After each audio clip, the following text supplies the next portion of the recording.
kabar semuanya? Bertemu lagi bersama saya Yanti. Masih dalam pembelajaran bahasa Indonesia. Kali ini kita akan belajar materi teks puisi. Nah, puisi itu sendiri adalah salah satu karya sastra yang indah dan penuh makna. Materi yang akan kita pelajari pada pertemuan kali ini yaitu mendemonstrasikan teks puisi. Nah, teman-teman mau tahu bagaimana caranya? Silakan simak video berikut ini. Kompetensi dasar yang akan kita pelajari pada pertemuan kali ini ada dua. Pertama, membacakan puisi dengan memerhatikan vokal, ekspresi, dan intonasi yang baik. Yang kedua, memusikalisasikan puisi dengan memerhatikan makna puisi. Jadi diharapkan setelah teman-teman menyimak video ini, teman-teman mampu menguasai kedua kompetensi dasar yang tadi.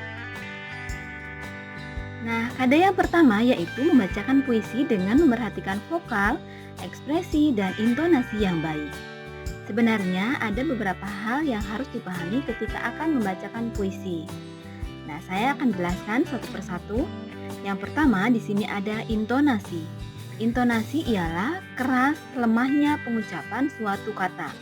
Intonasi dibagi menjadi dua, yaitu tekanan dinamik atau tekanan pada kata-kata yang dianggap penting, dan tekanan tempo yaitu cepat lambat pengucapan suku kata atau kata. Yang kedua ada vokal, yaitu suara yang dihasilkan harus benar. Salah satu unsur dalam vokal ialah artikulasi, yang artinya kejelasan pengucapan. Kejelasan artikulasi dalam mendemonstrasikan puisi sangat dibutuhkan. Bunyi vokal seperti A, I, U, E, O, dan sebagainya harus jelas terdengar. Demikian pula dengan bunyi-bunyi konsonan.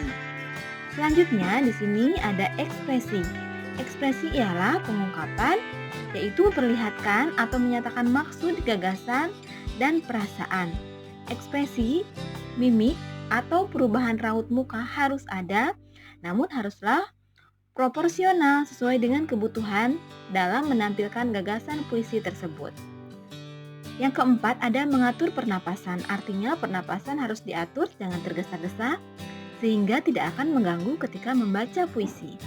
Yang terakhir ada penampilan, artinya kepribadian atau sikap kita saat di panggung, usahakan terkesan tenang, tidak gelisah, tidak gugup, berwibawa, dan meyakinkan atau tidak demam panggung. Nah, inilah beberapa hal yang harus diperhatikan ketika akan membacakan puisi. Teknik-teknik dalam mendemonstrasikan puisi dibagi menjadi 4. Pertama, membaca dalam hati puisi tersebut secara berulang-ulang. Kedua, memberikan ciri pada bagian-bagian tertentu.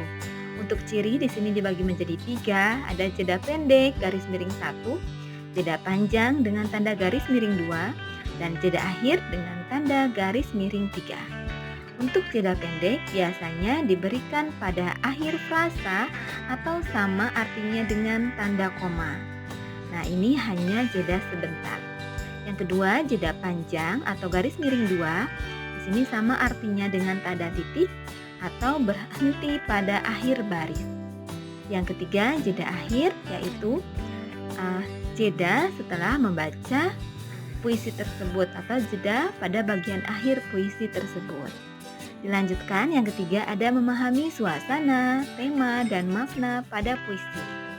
Nah, yang keempat menghayati suasana, tema, dan makna puisi untuk mengekspresikan puisi yang kita baca. Ada yang kedua yaitu memusikalisasikan puisi dengan memerhatikan makna puisi. Musikalisasi puisi merupakan puisi yang dinyanyikan dengan iringan musik. Nah, tujuan dari musikalisasi itu sendiri adalah memudahkan pendengar memahami makna puisi yang ingin disampaikan oleh penyair. Berikut ini sudah saya sajikan contoh dari puisi yang sudah dimusikalisasikan atau dinyanyikan oleh Chrisye. Judul puisinya Ketika Tangan dan Kaki Berkata, liriknya karya Taufik Ismail. Contohnya, saya akan mencoba menyanyikan tapi sedikit saja. Nah, teman-teman nanti boleh mencari dari sumber referensi lain biar lebih jelas. Akan datang hari mulut dikunci, kata tak ada lagi.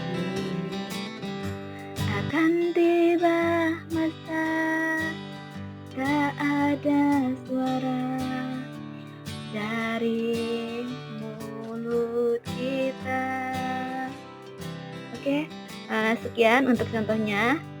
Teman-teman bisa coba karena untuk lagu ini sudah banyak orang-orang yang menyanyikan, dan untuk musikalisasi puisi juga sudah banyak contoh-contoh lainnya seperti karya Sapardi Djoko Darmono, itu juga sudah ada yang dimusikalisasi puisikan dan sebagainya. Sekian pembahasan materi kali ini. Jangan lupa tetap semangat belajar, kembangkan diri, raih prestasi.